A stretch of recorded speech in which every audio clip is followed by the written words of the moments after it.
Hey, beloved, welcome to another chapter in the book of Sean. It's the end of the week.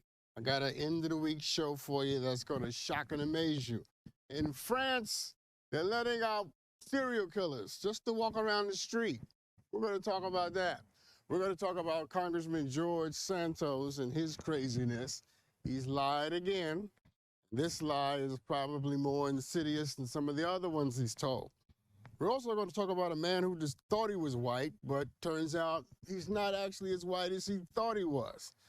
DNA has a way of catching up to everybody. We're going to talk about Taylor Swift. We're going to give you an update on Damar Hamlin. It's going to be a great show. We got a lot of ground to cover. Let's get to it. Highly, play the bumper, man.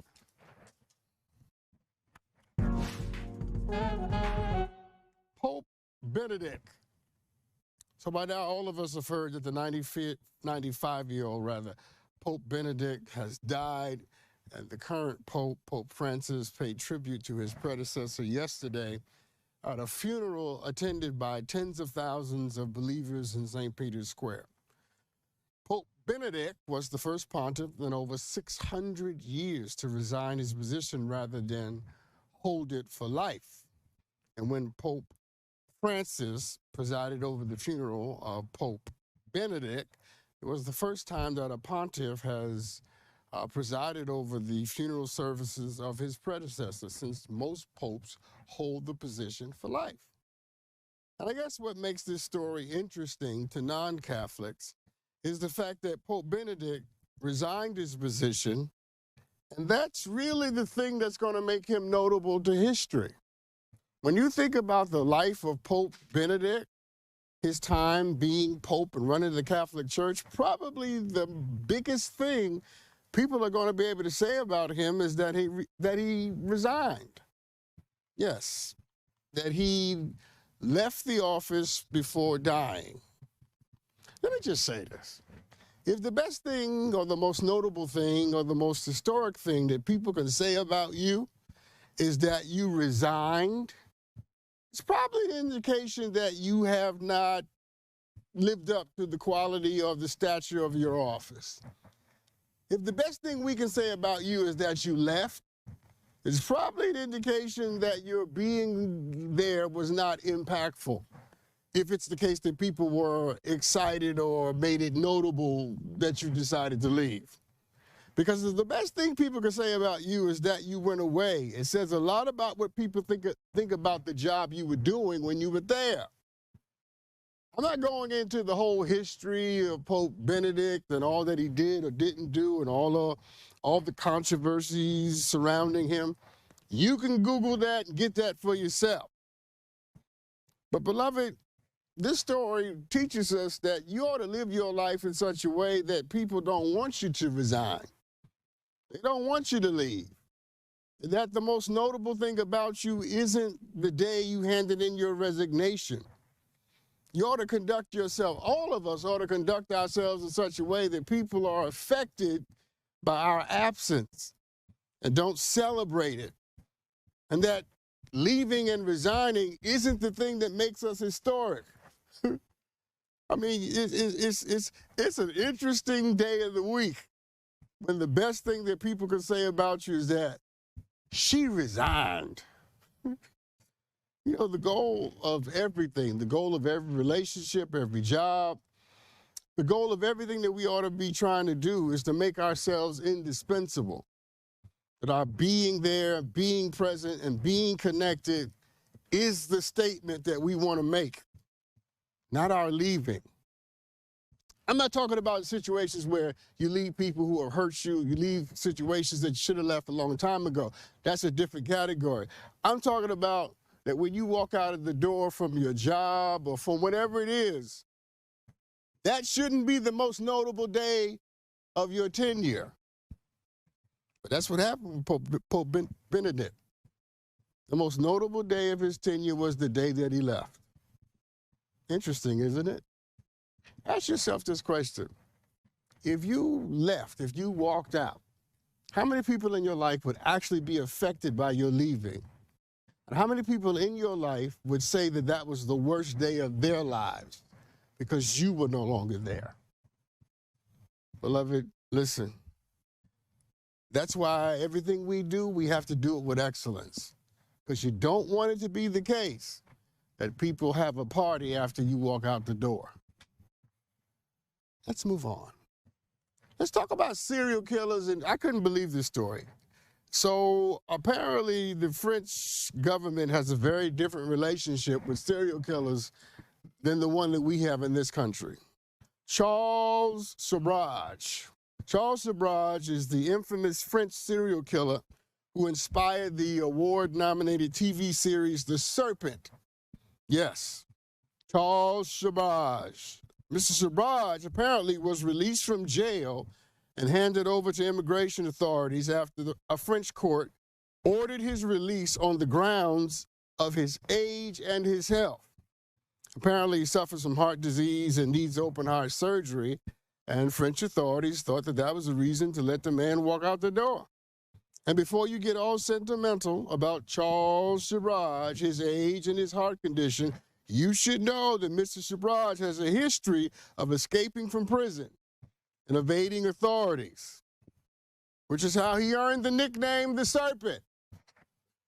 Charles Sabrage has admitted to killing 12 people between 1970 and 1976, and he's hinted at the fact that he killed others.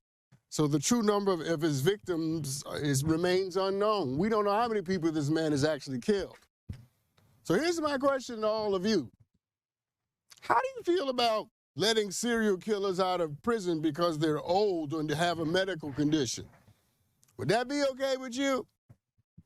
I'm just asking questions because that's kind of what I do for a living. Would you be okay with somebody letting a serial killer who killed somebody that you loved out of prison because they're old? I'm going to tell you how I feel about it. Those of you who watch this show, you already know how I feel about it. Okay? If you can kill 12 people and not even bat an eye, then that says to me that your behind should be in prison.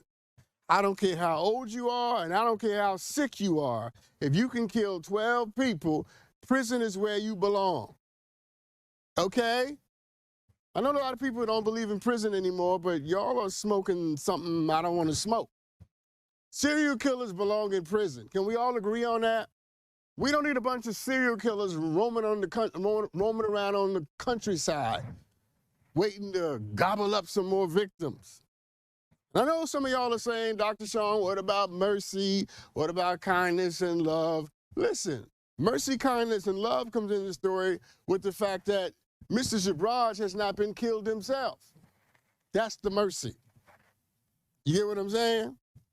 The mercy is the French government didn't kill him. Mercy is not letting a man who killed 12 people out of prison. That's not mercy. That's insanity. Because he's old and he's sick. Can you imagine how disrespected his victims feel? That you thought age and sickness was a legitimate reason to let a serial killer out of prison. I'm thoroughly confused. See, as far as I'm concerned, being old is not a legitimate reason to let somebody out of prison who killed 12 people. We don't even know if it's just 12. Nobody told Charles Sabrage to waste the good years of his life killing people. And now that he's old, he doesn't get a pass. He's not a sweet, kind old man, old poor Charles. This is a serial killer.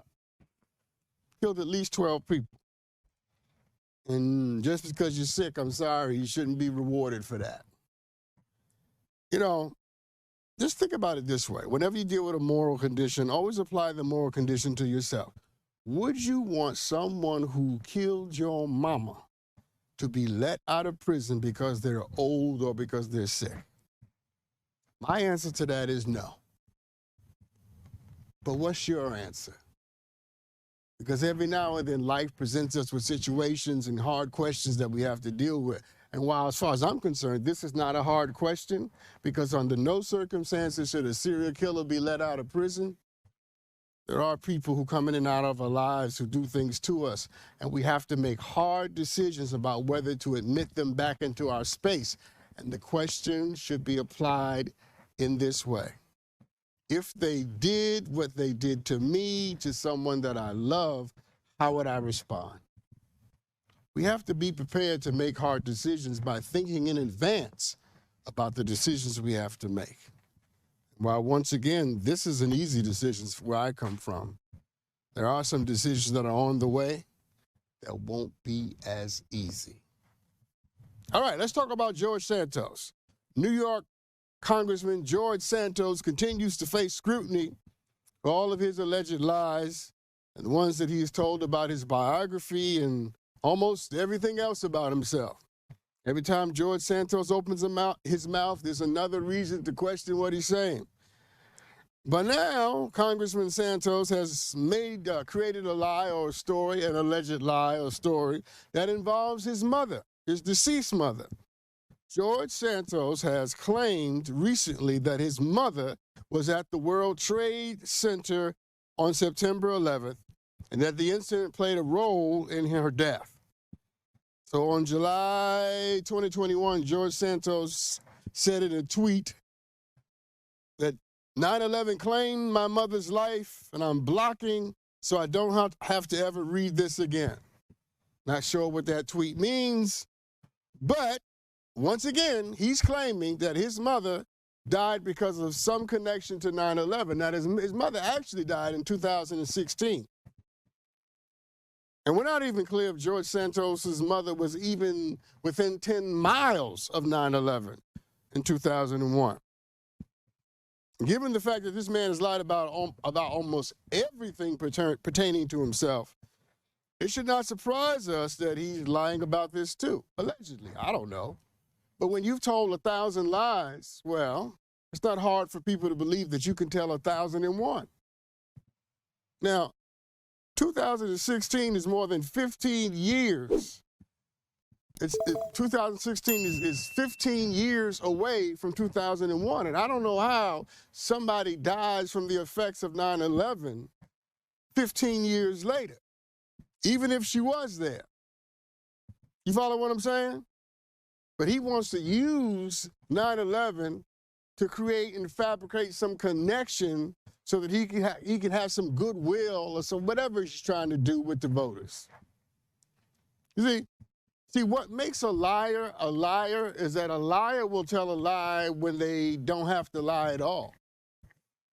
A liar is a liar because even when the truth is more available and easy, they still reach for the lie.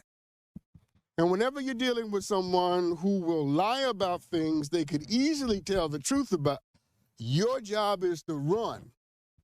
Because someone who lies about little things will lie about everything and important things before it's all over.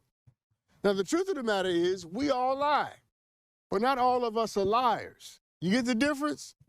All of us tell lies, but not all of us avoid the truth so as to reach for a lie as often as we possibly can. We're often, indiscreet with how we manipulate certain points. Everybody does it. I get that.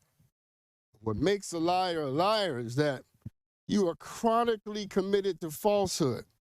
It is the thing that you most venerate and most accept and most manifest.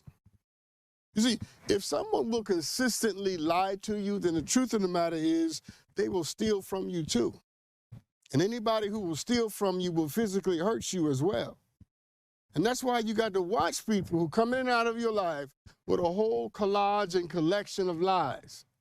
Because anybody who will begin a relationship and begin a journey with a fundamental lie about themselves will have no problem lying to you. See, we like to think that we're so cute and so special that a person comes into our lives and they'll be different. They'll treat us differently. Truth of the matter is, if they lied to 99 other people, they're going to lie to you too. You always have to ask yourself, why is this person lying to me? When the truth comes up that they're lying because they are a liar, not because they have any other legitimate reason to do so, then you know who they are. Your job is not to confront them about the lie. Your job is not to figure out why they're lying. Your job is not to reach back into their past and fix their childhood. Your job is to acknowledge the truth. I'm dealing with a liar. And now it's time for me to go. See how easy that was? All right, when we come back, we're going to talk about Taylor Swift. It's not often that I get to talk about Taylor Swift. And we're going to talk about a man who thought he was white. Turns out he's not. And I'm going to give you a very heartwarming update on Damar Hamlin and prayer. Oh, yes, I didn't come to play. We'll be right back right after this. Welcome back, everybody. Let's talk about Taylor Swift. I don't often get to talk about Taylor Swift. In fact, I don't think I've ever talked about her on this show, but today we will. Because not too long ago, CNN put up as breaking news the fact that Taylor Swift is about to start directing movies. CNN wanted all of us to know that the singer-songwriter will be making her directorial debut with Searchlight Pictures. And CNN wanted us to know that she wrote the original script for the movies. And to her credit, Taylor Swift has recently been honored with 2 Best Directing Awards in 2022 for some short movies that she made. I don't know Taylor Swift. I've never met Taylor Swift. I have nothing against Taylor Swift. I'm sure she's an immensely talented person. I wish her well and all of the goodness and that love and life can offer her and give her, as I wish that for you, as I wish it for myself. My beef is not with Taylor Swift. My beef is with CNN. Come on, people. Somebody needs to explain to me why CNN thought this was breaking news. Since when is it the case that when a celebrity decides to direct a film, it qualifies as breaking news and should be picked up by serious news networks? Taylor Swift directing a film is not breaking news. No day in the week, no month of the year is that important enough for me to see it pop up as breaking news. In fact, it's not even newsworthy. I mean, I'm sure there are people out there who care, fans care, but I mean, the world is not going to turn on whether Taylor Swift writes a movie. With all the things going on in the world right now, you would think CNN would be a little more careful about what it assigns the moniker of breaking news to. I mean, we got wars in Eastern Europe. We got John Boehner can't even be elected to be the speaker of that. We got a bunch of things going on. You would think CNN would be a little more judicious about what they assign the mantra of breaking, but no, breaking news. Listen, man, I'm a LeBron James fan. I like LeBron James. I think he's a great basketball player. But if LeBron James decided to direct a movie, that ain't breaking news for me. I'm not just saying it because I don't particularly get into Taylor Swift from music or anything. I'm saying if pick a person that you love. I don't care who it is. A celebrity directing a movie is not a reason for me to stop in the middle of my day and hear it on the news. You know, I always tell you, don't let other people define or decide what's important for you. You have the right and the responsibility to decide what are the things you're going to give your attention to. And just because it's CNN or MSNBC or Fox or anybody else, don't let them set the agenda for your importance, even if it comes with the mantra of breaking news. Because the only news you should really care about is the news that directly affects your life, that has the ability to turn your day or to elevate your consciousness. Just because the network says that it's important doesn't mean that it's important to you. All right, let's do a little story time, people. Because I'm going to tell you a story that you're not going to forget. This story involves Scott Stallings. Sit down, relax. You don't want to hear this. Scott Stallings arrived in his condo in Georgia, and he went to the mail and found out that he had received a package. And the package that he received contained a letter inviting him to one of the most prestigious golf tournaments in the world. And the letter said that he was to play in the Masters tournament in April. And for those of you who don't know what the Masters tournament is, it's a prestigious It is probably the most prestigious golf tournament that there is. Hence the name, the Masters. The only problem with this story, children, is that Scott Stallings is a real estate agent. The one that lives in Atlanta who got the letter inviting him to play in the Masters doesn't play golf. At least he's not a professional golf player. He's a real estate person. Yes, you heard me.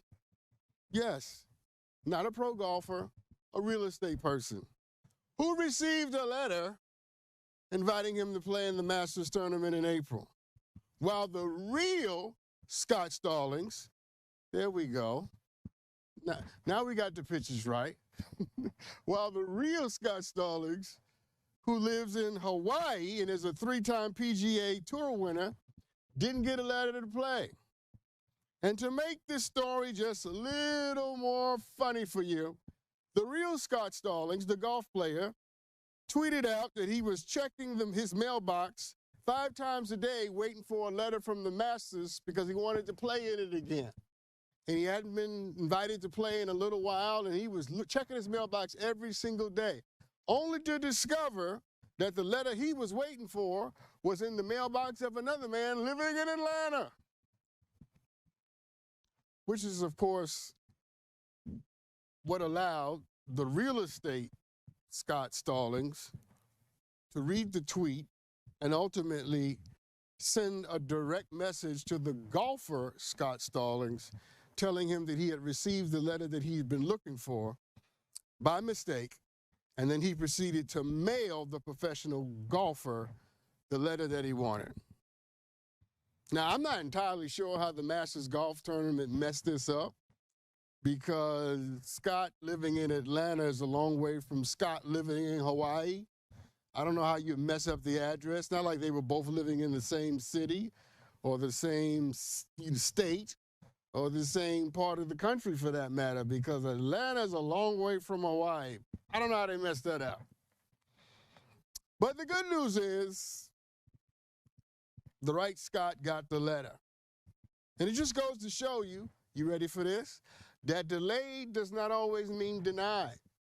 That sometimes the things you're waiting on may be denied because they're in the hands of people they don't belong in. It just goes to show you that just because it's late doesn't mean that you're never going to have it. Just because you don't have it yet doesn't mean that it's not ultimately going to be yours. See, this story goes to show you that what's yours is yours, even if it indirectly or inadvertently gets sent to somebody else. Just because somebody else happens to be holding what you want at the moment doesn't mean you're not going to have it when it's all said and done. You see, they sent a letter to the wrong man, and the wrong person had it in his hands. But ultimately, what golfer Scott was waiting on ultimately made its way to the proper person who deserved it. And that's what you got to believe about your life. That you may not have what you want, you may not have what you deserve, you may not even have what you prayed for, but it doesn't mean you're never gonna get it. Life has a crazy and strange way of making sure that the right things get to the right people. What's yours is yours. And you don't have to beg anybody for it. You don't sit around and you don't have to sit around and convince them. No. If it's yours, then it's yours. If that man is yours, then that man will be yours. If that woman is yours, then that woman will be yours. Doesn't matter who they're with now. That's got to be your confidence as you enter into your life, that you don't have to beg, contort, twist, manipulate to get anything. Because if something has been assigned to you, it will make your way to you before it's all over. So stop being desperate and stop panicking. What's yours is coming, and there's nothing nobody else can do about it. Let the whole church say amen. All right, let's do one more before I take this break. I love this story. When I saw this story, I couldn't wait to share it to you, because Don Breyer is not only a full-time Democratic congressman from Virginia, he is also currently a student at George Mason University in pursuit of a master's degree in artificial intelligence. The congressman has been taking classes, one class a semester, to put toward his degree with the hope of applying his education to his legislative work. As you can see from the photo, show the congressman again, Don Breyer is not a young man. Show him again. Show that, thank you. He's not a young man. He really isn't. And so it just goes to show you that you don't have to be young to be determined. That guy in that photo right there, he's not 30, he's not 20. I don't know how old he is, but he's not in his 20s, and he's definitely not in his 30s. But what he is determined.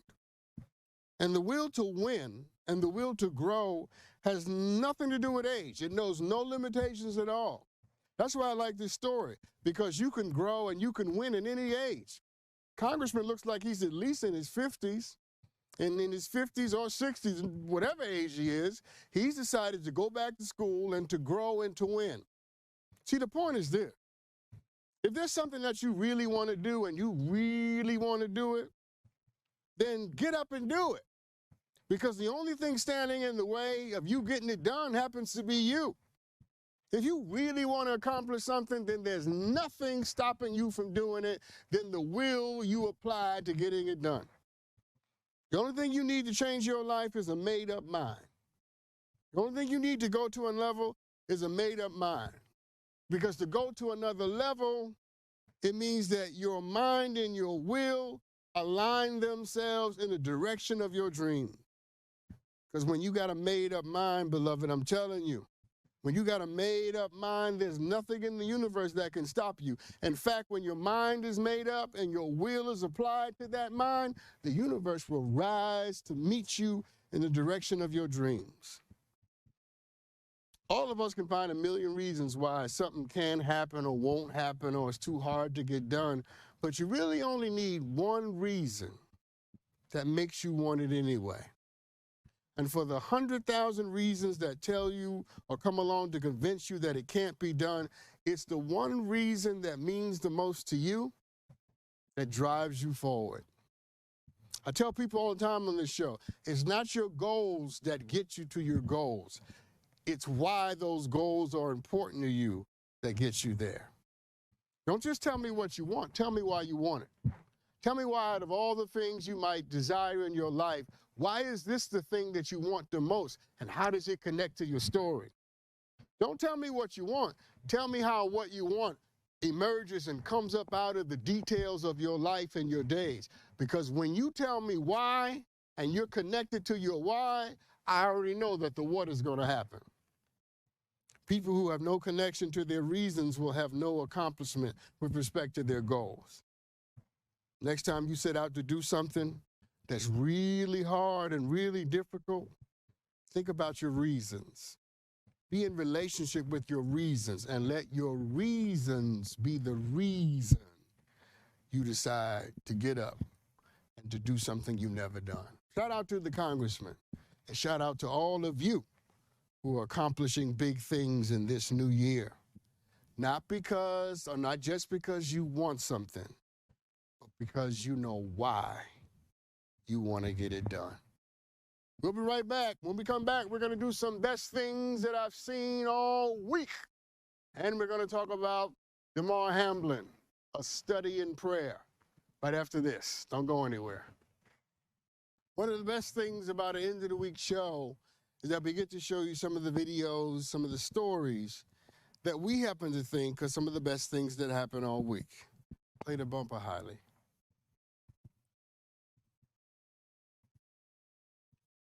No bumper. So, I want you to take a look at this video of a toddler baptizing someone special to him. Check this out.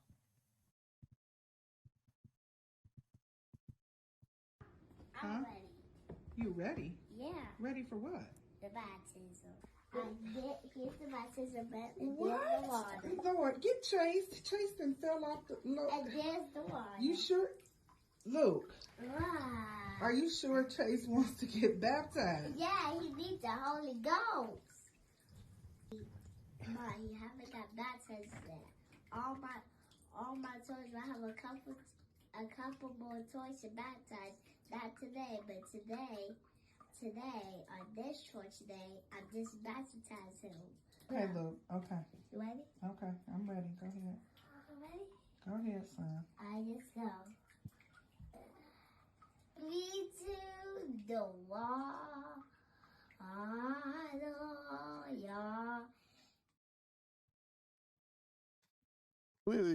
Clearly, this little guy has been in church. Clearly, he's seen a lot of baptisms. The best part was the little doll needs the Holy Ghost. All right, let's move on. I mean, he was cute, but let's move on. Let's talk about Tim Curran. So in 1961, a white man, and I'm only saying that he's white for a reason, which you will discover in a little while. 1961, a white man by the name of Tim Curran was adopted at birth in California. And in the intervening years, he searched for his biological family on and off, but always ran into difficulties. And that was in part because his adoption records were sealed. So Tim resorted to submitting his DNA. And when the results came back, he was absolutely shocked at the findings.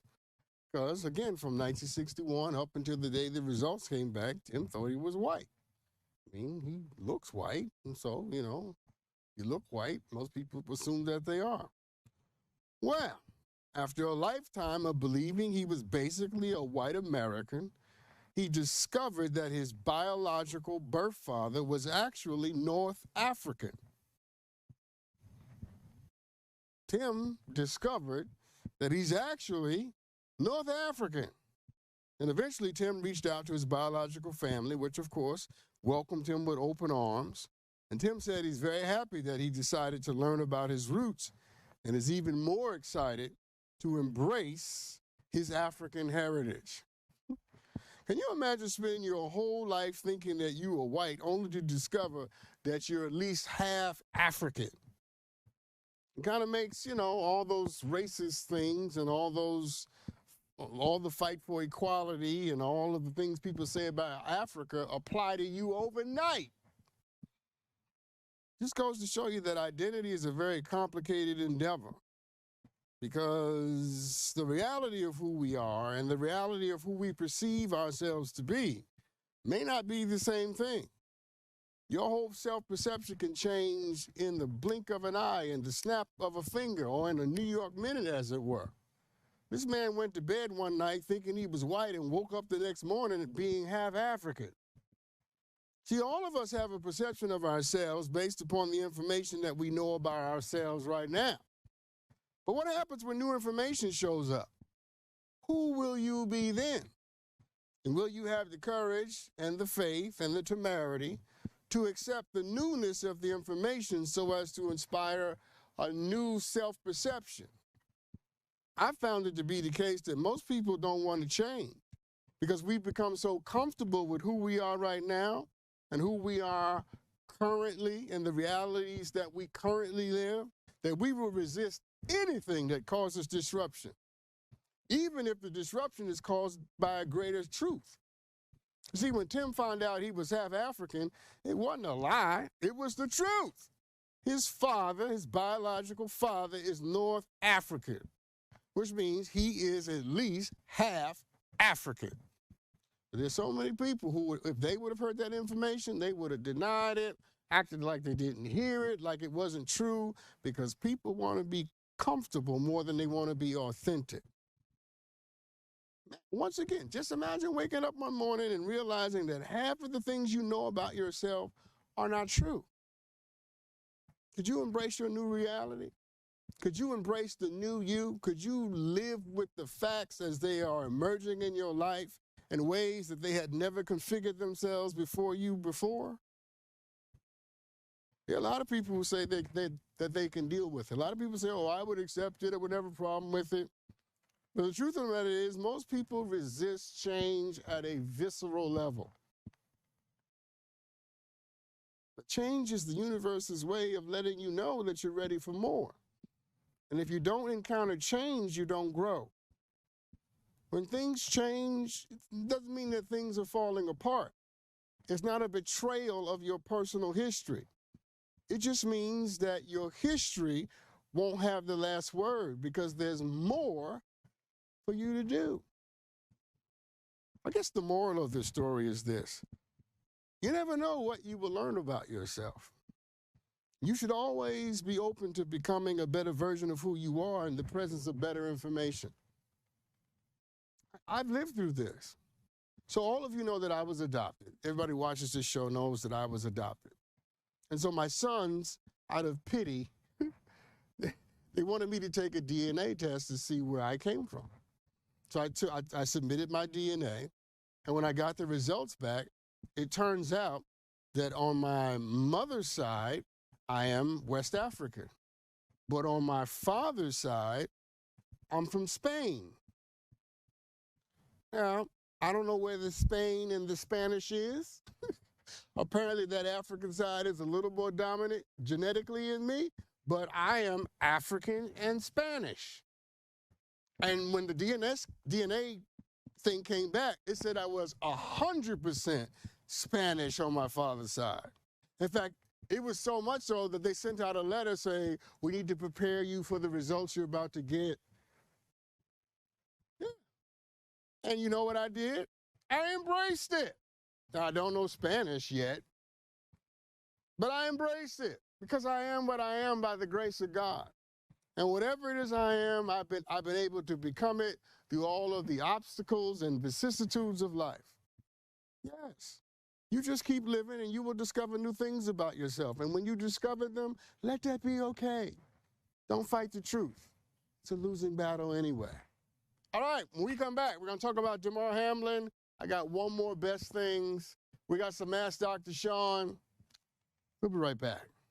Welcome back, everybody. So, doctors at the University of Cincinnati Medical Center have reported that Damar Hamlin is doing dramatically better. Come on. We should be cheering right now.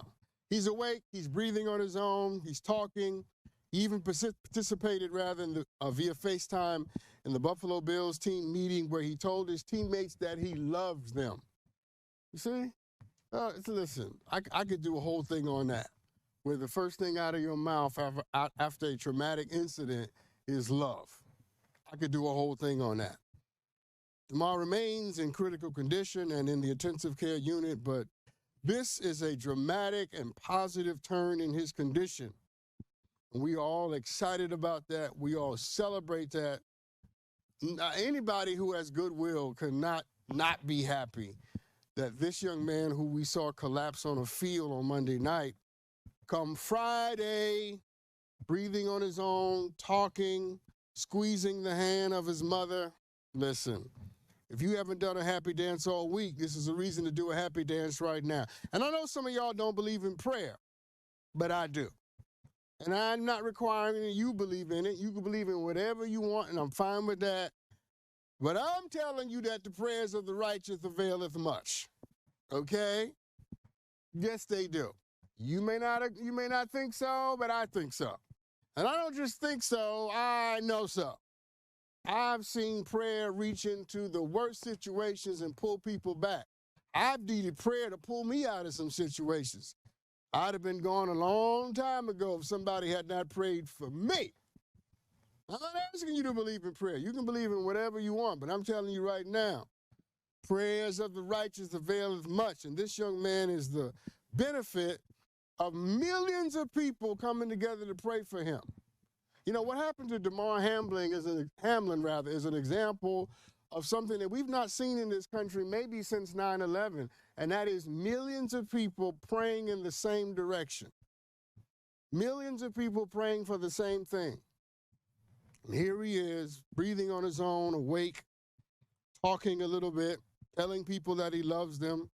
And I just happen to believe that prayer has something to do with it. You can disagree. I'm not asking you to believe as I believe or to think as I believe. That's fine. You do what you want to do. I'm just telling you that you can't have millions of people praying for you and it's something don't work in your favor. I just don't believe that. You see, with that kind of concentrated goodwill in a singular direction, something good was bound to happen. See, that's not to say that we always get what we want, but sometimes we do. And sometimes we get what we want because there's somebody out there who is believing and praying and hoping and wishing us the best that life can offer. And I just happen to think that this is one of those times. And you know what I'm really saying? Because maybe you look a little lost. Pray for the people you love, beloved. Pray for the people you care about. And if you don't pray, then at least speak good things about them. At least think positive thoughts about them. Send positive affirmations toward them and to them every single day. And most importantly, when they're not in the room.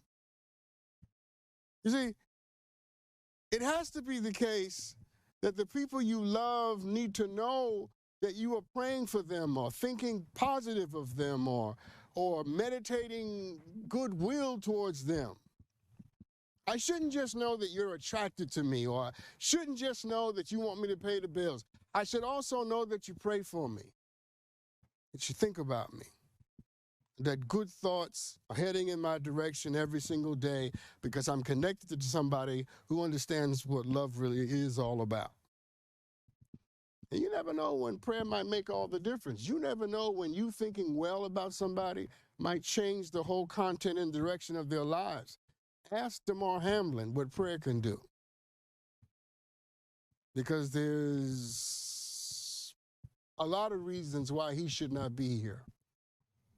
The fact that he's young and healthy and fit played a major part in his ongoing recovery. But listen, as freak of an accident and hit that was that sent him to the ground, a whole cacophony and succession of other freak and terrible things could have grown out of that. But people prayed. Millions of people sent him good wishes and prayers and positive energy. You see, how much do you pray for the people in your life? How much do you actually pray for them? How much do you sit down and ask the Creator, the universe, love, whatever it is you believe, to bless and keep and hold and protect the people you care about? How much do you send positive thoughts to the people you claim to be positively connected to? Once again, I'm not saying that prayer is the formula for success every time, because sometimes we pray and we don't get what we want. But I am saying that if you love somebody, you ought to think about them and pray for them. Matter of fact, if you're dating somebody, this is good. If you're dating somebody, you're just dating them, you're not. If you're dating somebody, ask the person you're dating, how much do you pray for me? How much do you send me positive energy or think good thoughts and send me good intentions? Ask them that. Because if somebody wants to sleep with you, but they don't pray for you, then you ought to have a problem with that. You shouldn't just want my body without also wanting the rest of me to flourish when it's not under the influence of your sexual desire. People who will sleep with you but won't pray for you are probably people you shouldn't accept a ring from. Because anybody who just wants you but doesn't want you to be better is somebody who ultimately probably doesn't want you enough. So we're all happy about the progress of Damar Hamlin, and we're all sending our prayers for this long recovery that's on the way. I'm hoping that just as we prayed for Damar Hamlin, I'm hoping that there's somebody in your life who's praying for you. I'm hoping that you have people who love you enough to send you good vibrations. All right. Let's take a break. When we come back, we're going to do some Ask Dr. Sean right after this. Welcome back, everybody. So, no matter what day of the week it is, end of the week, middle of the week, beginning of the week, we always do some Ask Dr. Sean. So let's do some now. Holly, play the bumper. So, you guys always send me amazing videos. This one is no different. Let's take a look at it. Hello, Dr. Sean. My name is Marisol Leyva, and I am from New York City. I have one question for you. Do you believe men with several children and baby mothers is a sign of a red flag? Well, it's a sign that he's sexually active. He, he can't tell you he's celibate or virgin. It's also a sign that he may not be good at commitment. It's also a sign that he doesn't take the idea or the experience of creating a child sufficiently serious enough to make sure that he's creating children with people that he wants to spend his life with. It's also an indication that, he definitely has some things about him that you should consider before you consider being very serious about him. Now, there are a lot of guys who have children with multiple women, and they're not necessarily bad guys.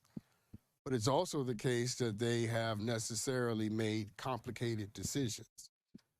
I think it's important to really understand where he is in this journey and what sense of what he has done what wisdom or what insights he's walked away from this experience having. Because if he has no wisdom or no insight or no wisdom, and is just out here creating babies without learning lessons, then that ain't the guy you want to be with. Because that kind of guy is going to turn you into baby mama number 6, especially if he's handsome.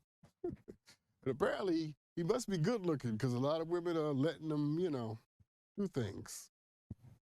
I'm saying, I don't want to impugn men who have children and are not married to the women that they have these children with. That's, that happens. But I do want to impugn anybody who's having a bunch of children without learning a bunch of lessons. You're just making babies and leaving people, then that's a recipe for the lowest sense of what character is all about. And ultimately, my sister, you have to decide what is important to you. And you have to decide what you're willing to tolerate and put up with. I would never have a problem with somebody who had a past. I would just have a problem with someone who refuses to learn from the past that they have. Good luck with that. All right, someone emailed me this question. My sister hooked me up with a guy who looks good on paper. He's an engineer, makes great money, and is a Christian and owns a home. But he's overweight. I'm not attracted to him. I'm in my 40s. Is it time for me to settle down? Or should I wait for the man that I truly want? Okay, it's a complicated question, and hopefully I'll give you something of a simple answer. When you're in your 40s and you get close to your 50s, and certainly by your 60s, certainly by your 50s and 60s, you'll discover that attraction isn't everything. But you told me in your letter that he looks good on paper.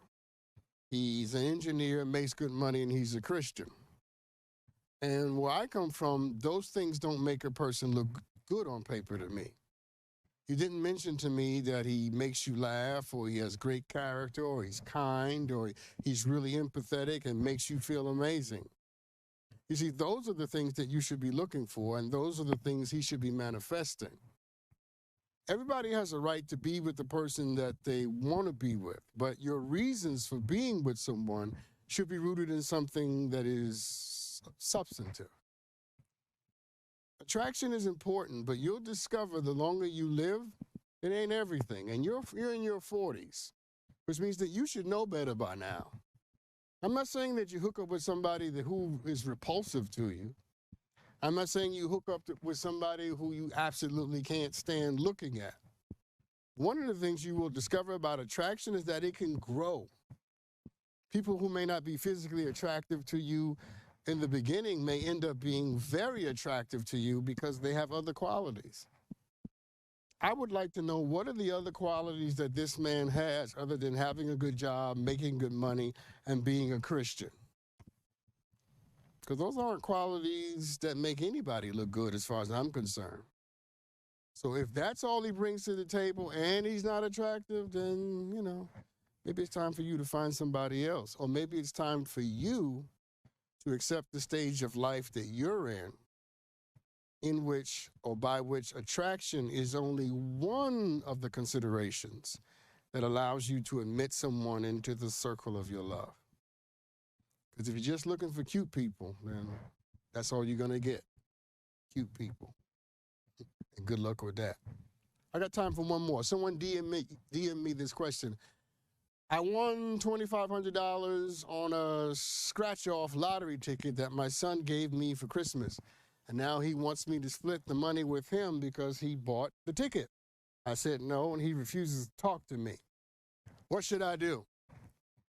Well, we're talking $2,500, not $25 million, so I don't know why either one of y'all are freaking out. Just give the boy a little bit of the money. Let's not have a whole relationship fall apart over $2,500. I wouldn't give him half, but I would give him some, okay?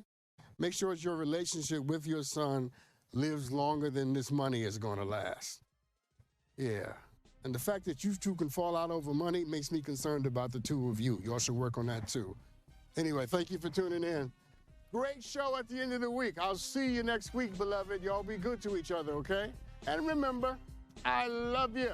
And there's nothing you can do about it.